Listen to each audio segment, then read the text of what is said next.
Right, so are you rolling?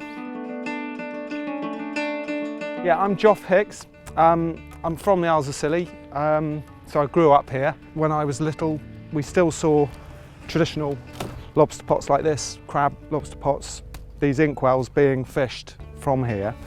And I remember these being washed, bits of these being washed up on the beach, sort of 40, 50 years ago. So I grew up in the islands, but like everyone in the islands, I went away, left the islands for a while, trained. I actually trained as an industrial designer on the mainland.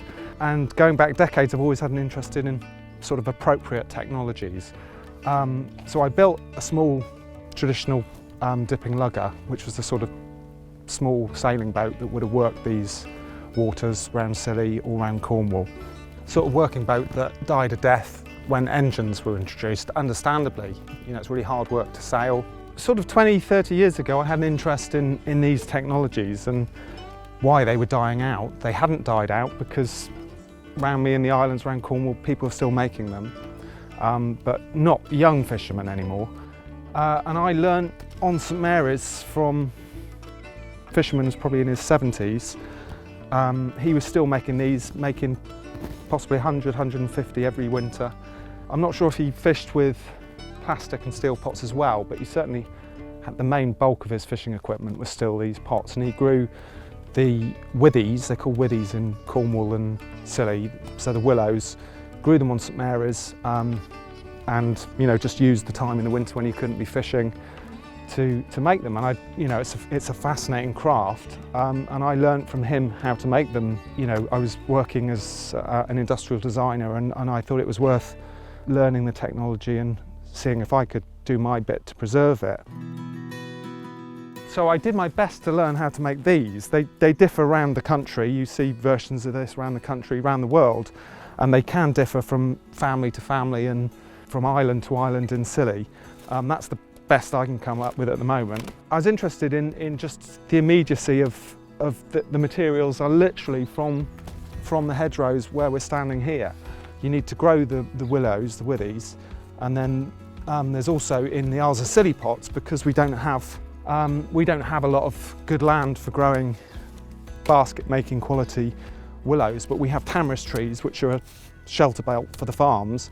So the actual bottom of these pots is mostly tamarisk, and you can have a certain amount of tamarisk in the actual frames, and those are just materials that I've walked and harvested in the winter, and then use this to fish. Closing that loop has just always been really interesting to me. I'm just an amateur, I'm just learning.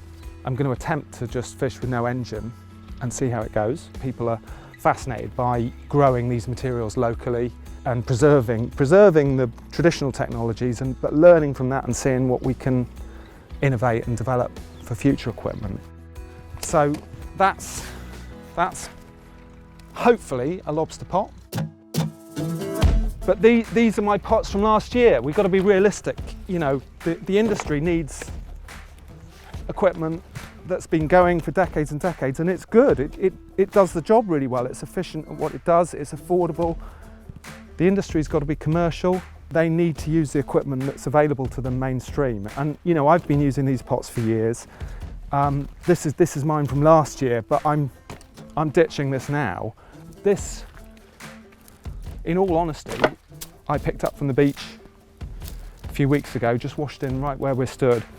And that could have been mine from the last few years. I've lost a few pots. I only fish as a hobby, but occasionally you lose pots.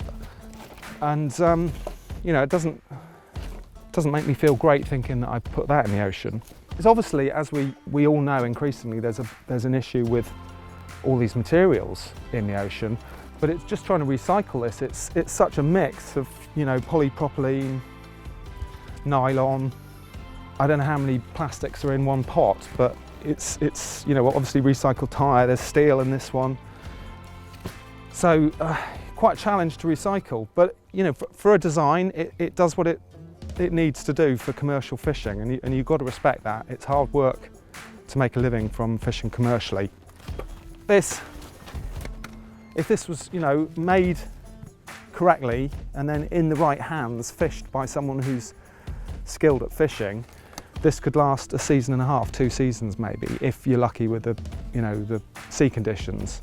And it's pretty harsh terrain, harsh conditions here. In my hands, that, made as badly as that, and fished as incompetently as I fish, it could literally last weeks, So that's the challenge you've got for a commercial industry. Why put all this hours into something that's only lasting that long? The local fishing industry fishes responsibly. They're very conscientious. It's their environment.